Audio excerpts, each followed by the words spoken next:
Hi there, it's 8:35. Now, the manager of the Lionesses has come out and stirred things up a bit, frankly, because she said that it's only a matter of time before a female manager takes full-time charge of a men's team.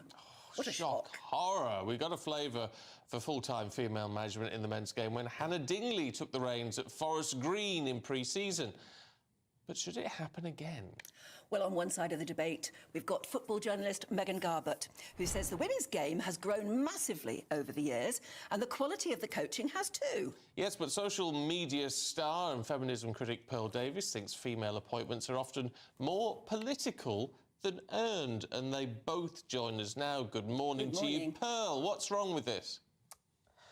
Well, I would say the issue you have in women's sports is it becomes a political agenda rather than giving the best person that is there for the job. And that is my issue, is when it becomes, really, I don't even think it matters if it's man or woman. I think it is the most competent person for the job. Why do we keep going back to a female manager, a female manager? It should just be the best manager for the job. But are you worried then that there would be token appointments? Somebody wanting to make a point would appoint a female manager when actually there may be a man around who would be better? Yeah, my biggest issue is when it becomes a political agenda. I don't think as women we need special handouts or special treatment. I think the best person for the job should get the job. OK, Megan, what's your take on this? I totally agree with what Pearl's saying. It should go to whoever deserves the job, but I think the people that do make those appointments will look at it that way. I don't think anyone would appoint a female just for the sake of it. I mean, you look at what Emma Hayes has done at Chelsea Women. Obviously she's leaving at the end of the season, but there's no reason why she would not be able to take charge of the men's team high up in the English game or anywhere in the world, because frankly they get the same coaching, they've had access to the same coaching badges, they've got the same skills, expertise, the same knowledge, so there shouldn't be a problem with it at all. And yet people seem to be scandalised, don't they? I mean, what's wrong? Why are we even making an issue of it? Well, I would say even when women are polled, they do not prefer female bosses. So I would say women in general struggle in positions of leadership. I don't think we're naturally good at it.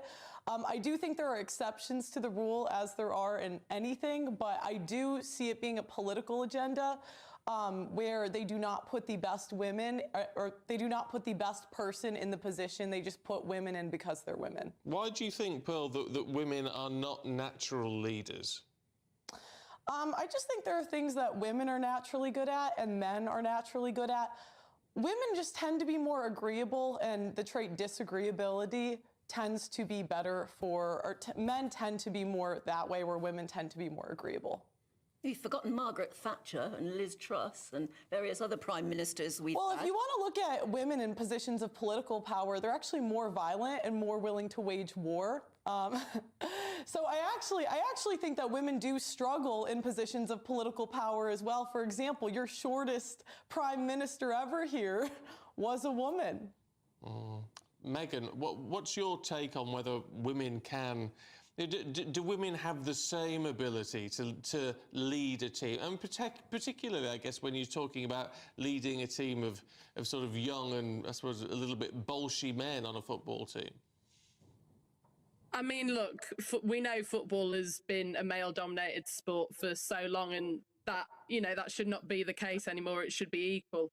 But yeah, obviously there's going to be different challenges when it comes to managing a men's team to a women's team. Yes, you're going to have the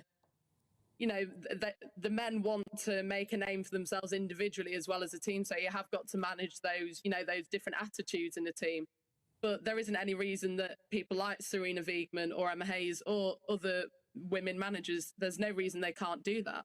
Well, I just think if women were so good at managing a team, they would be better at managing their league. I mean, women, by and large, women's leagues are not profitable. Women's leagues do not make money. So how are we going to say we are so great and amazing and awesome at managing a team when we can't even manage our own league? The majority of women's leagues really are subsidized by the men.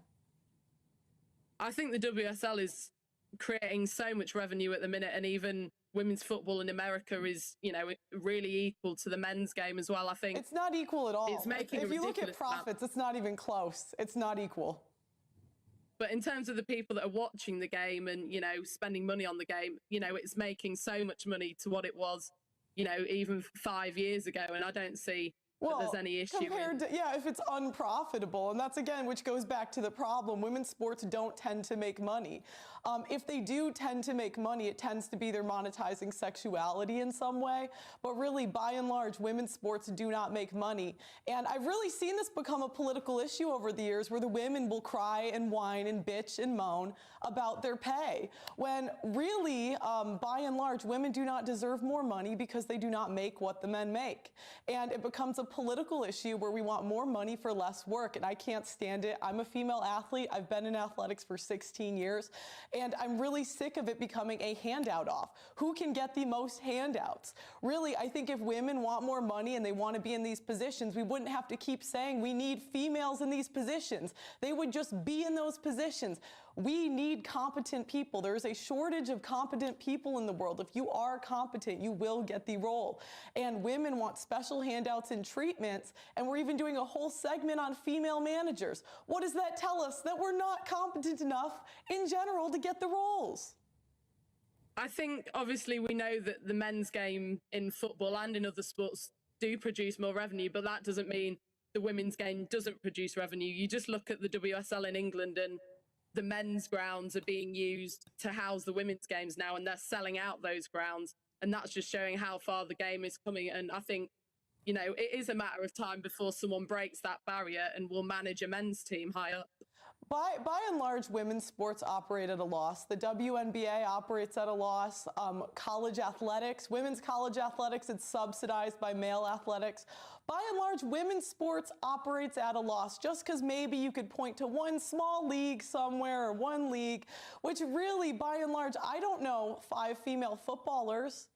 Most people couldn't list you 5 female footballers, and the only ones you can really list are the ones that have become political. They make it a political movement, and I think it ruins the sanctity of the sport because we're more worried about getting a female manager than we are in improving the game. You know, but Pearl, it isn't part of the issue here. You say it's, you know, the women can't manage it. It's, you know, it's not as profitable as it could be, and all the rest of it. But that's not down to the game. It's not down to the players or the managers. That's down to the public not supporting it in the same way. And that is something, certainly in the UK, that we are seeing start to change. Yeah. The public doesn't support it because it's not as entertaining. I mean, do you, sir, can you list 10 female soccer players?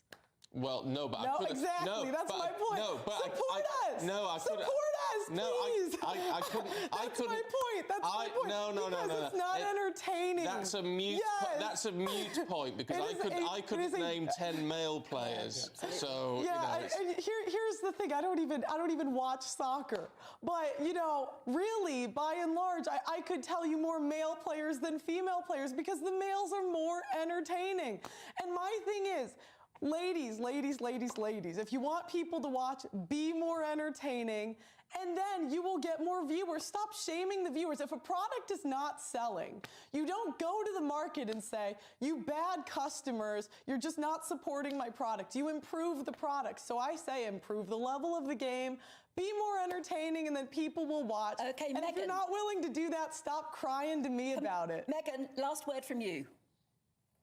I mean, you obviously don't sort of pay attention to the WSL in England because that's got its own fan base in itself. And if I ask those people that invest their time in the women's game, if they can name 5 players, they can probably name 50 women's players in the game because they invest their time in it. Let's go on the streets of England and tell them name 5 female soccer players and name 5 male soccer players. Well, I tell you what, you've both been very entertaining just on this subject. So, but we've got to wind you up there. But thanks very, very much indeed. Yeah. What